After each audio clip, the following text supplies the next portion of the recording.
Hi everybody, it's great to be back here again tomorrow. It's Friday. Let's get down to our Torah lesson. We are beginning a new book of the Torah, Sefer Shemot. What is the book of Shemot all about? If we look in the Torah, in the book of Bereshit, the first time the word Shemot is mentioned is with the first man. The first man is calling names to the different creations of the universe. God's bringing him different animals, and he's saying, this is called a sus, a horse, etc. He's giving names to all the animals.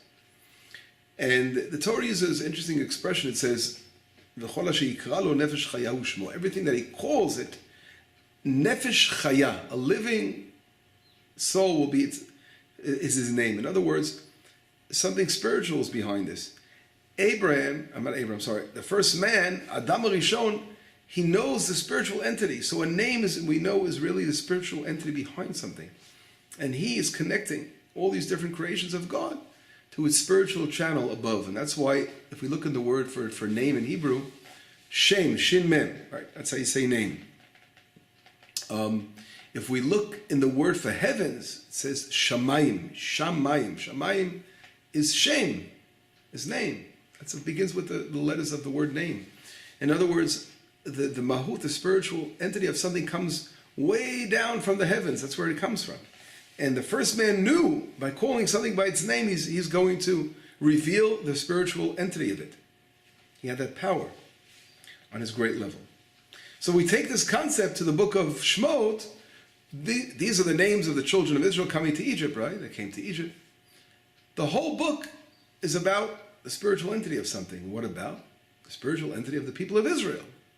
Shem is coming. The book of Shemot is revealing what the people of Israel, what the mission of Israel is all about. And it's so interesting that how is this revealed to us? Through the lack of identity. Because we were enslaved. We were slaves in Egypt. And if any of you were soldiers, in Israel we all are soldiers and we go to the army, we all know what it's like to go through training and through our reserve duty. When you're a soldier, you don't have no freedom at all. You are completely a slave, but a good slave, because you're doing a great mission of defending the country, etc. A mitzvah. But you can literally feel what it's like for 24 hours a day to be under the, not a free person, but under the, the leadership of your officers, and you can't do anything but what you're told. You have to follow the rules. And that's how you go to battle. If you don't do it, God forbid, someone's going to get hurt. But that's a good side of a good kind of slavery. But I'm saying this is a way of describing. I can identify what it's like for the terrible situation of being enslaved and not have the ability to think for yourself, or have your own time for yourself. So it's so interesting that the book of Shemot is about who we are, revealing the identity of Israel in a situation of zero identity, because we're slaves. You are zero identity. You don't have freedom. So how does we understand that? And the answer is that through the whole bondage of Egypt, through going through slavery, we are in reality purifying ourselves, and our identity is being reached and clarified through that process. Sometimes by going through a certain challenge in life, by a certain difficult crisis in life, that helps you to clarify who you are. And that's exactly what's happening. Through the clarification process of Egypt, we are revealing the mahut, the intrinsic understanding of who the people of Israel are. This question is a great question. As a matter of fact, I've mentioned many times, I give a Skype class to very special students who are following the light of Torah, And one of my students, a very, very, very devoted student for many years already, asked me a question. Catherine, I'm going to devote this answer to you, because I said this lesson is devoted to you. This whole lesson, Catherine, is devoted to you. If you're watching this lesson, know that it's devoted to you.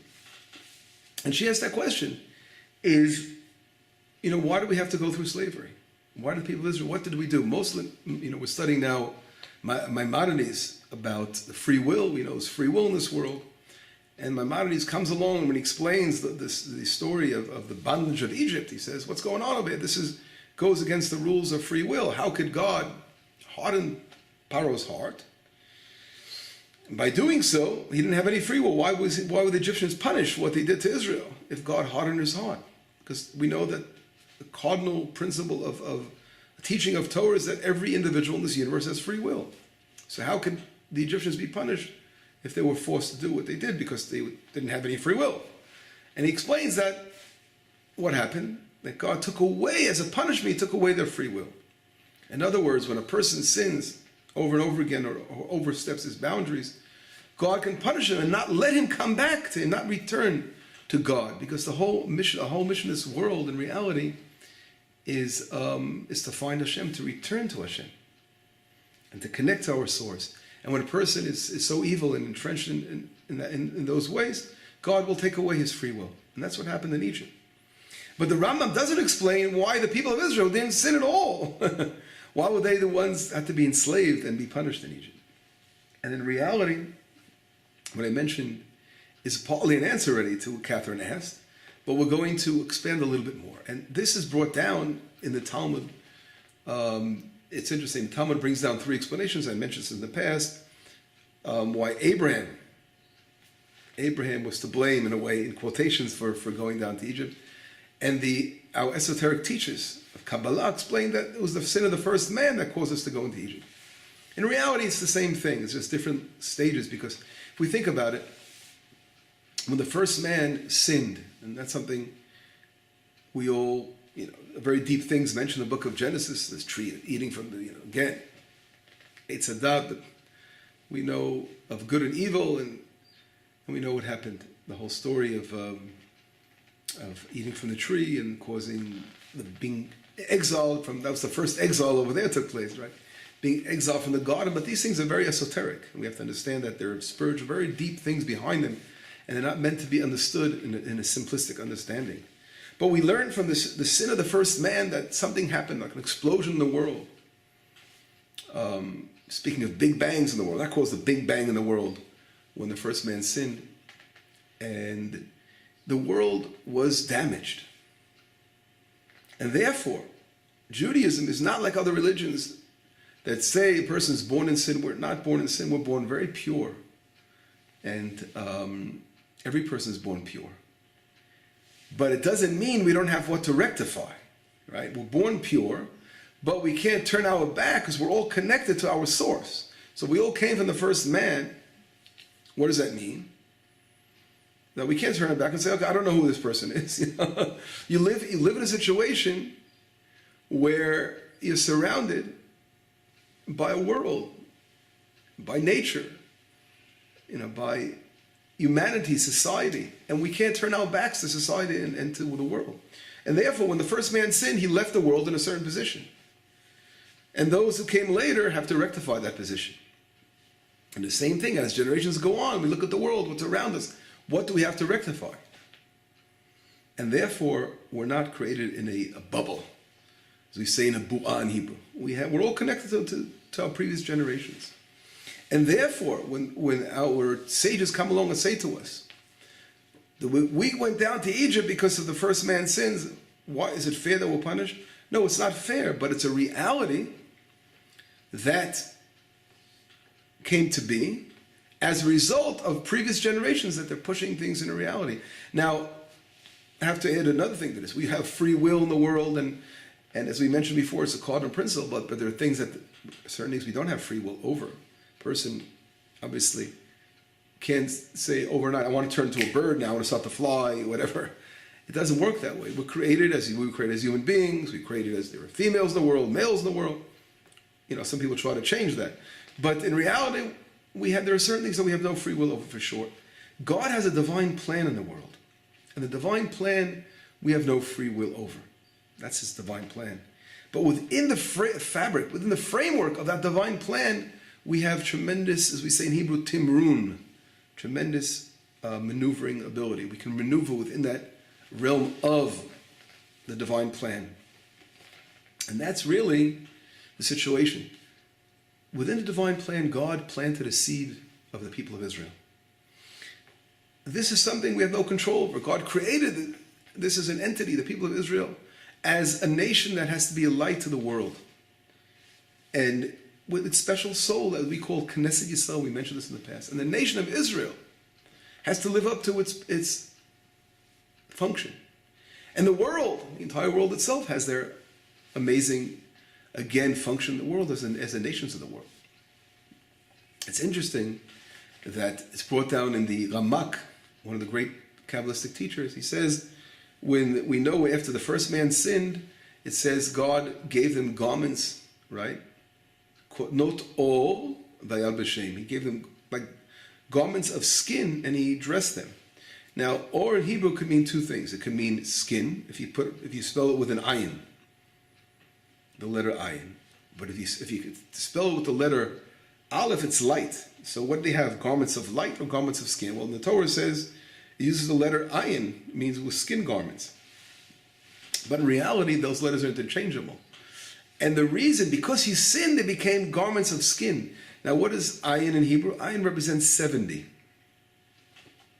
nations of the world. In other words, the Ramak Kodaval explains that when God gave them the garments to the first man and his wife, the garments of skin, this represents the 70 nations that they were enclosed within the first man. This is where all the nations come out from. And the whole concept is to turn that 70 into one, into the aleph, into the light. In other words, the nations of the world are also on a mission and going through time and going through space and going through the history. And eventually all this is supposed to rectify by having Israel, which is, God's nation created to be a light to the nations, is supposed to turn that 70 into the light of God and show the world that light of God.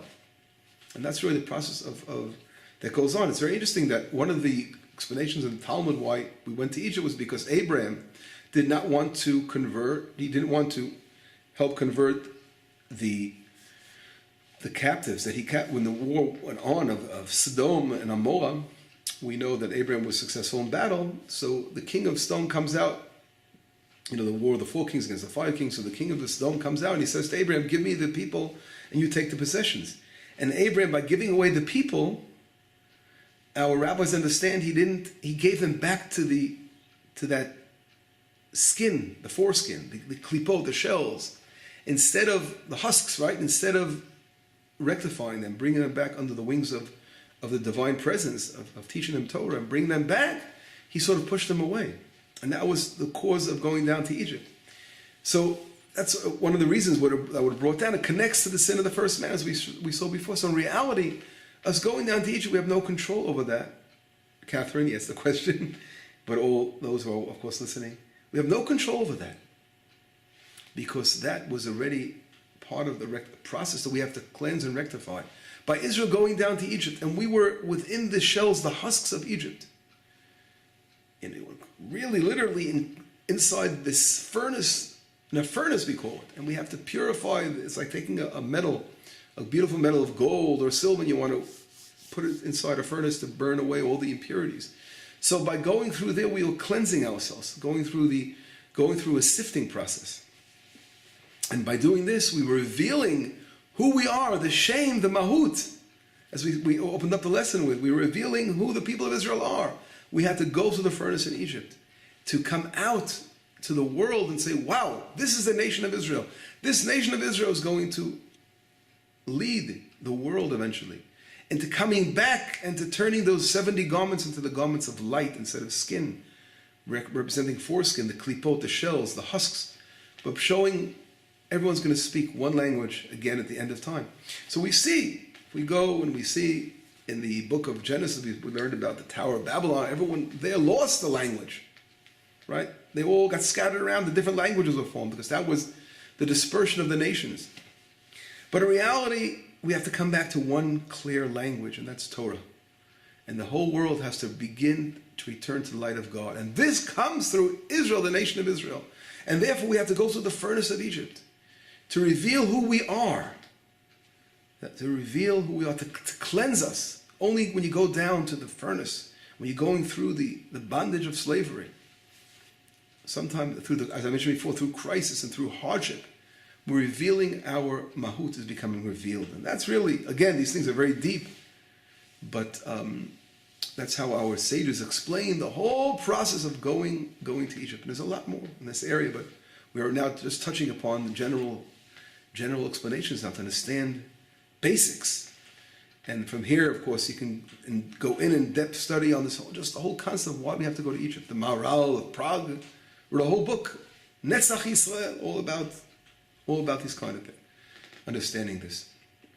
But again, to summarize, the book of Shemot represents who we are as a people coming to be through our slavery, revealing our mahut, and through that we become a nation of Israel, bearing the message of Torah, of light, to bring to all the nations and everyone. We are rectifying through this the sin of the first man. In other words, the world, all the damage that was done in the world, and which is what is damage? World distanced itself from God, and all the tragedies that go on in this whole world is the result of the first sin. Again, it doesn't mean that people themselves, they're innocent. Of course they're innocent. They were born pure, no one did anything. But we can't turn our backs to reality. The world, we're all connected as human beings. We're all connected, and we have to rectify, turn the world around and build it and make it a special place to know Hashem, to come back to our source. And that will bring true peace to humanity and to the world.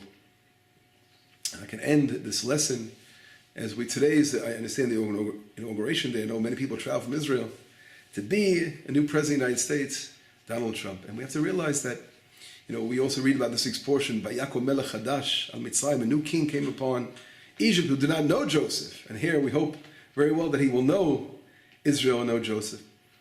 And we have to realize that we mentioned before that God, the world, there's a divine plan in the world, and God's pushing behind the scenes and everything to head to the purpose of knowing God, of bringing light to the world. So all these kings now, 8 years, the world, America had a certain leader. When kings change, when leadership changes in the world, for sure, it's a process of divine pushing the plan forward. And all, again, our deeds, our free will of choice, of acting and behaving and doing the right thing in the world, makes things happen faster and changes things around. So I'm sure there are a lot of great deeds being done in the world that leadership has changed. And we hope that, God willing, we are going to see very, very, very soon big changes that will reveal the light of Hashem in the world. And all this, again, these kings come and go. It's, of course, we have to realize we have to put our faith in God. He's the one who's moving these kings around. But we have to be great servants of Hashem and be slaves, yes, only to God in this world and to nothing else. Shabbat shalom, b'sarot tovot, yeshuot v'nechamot.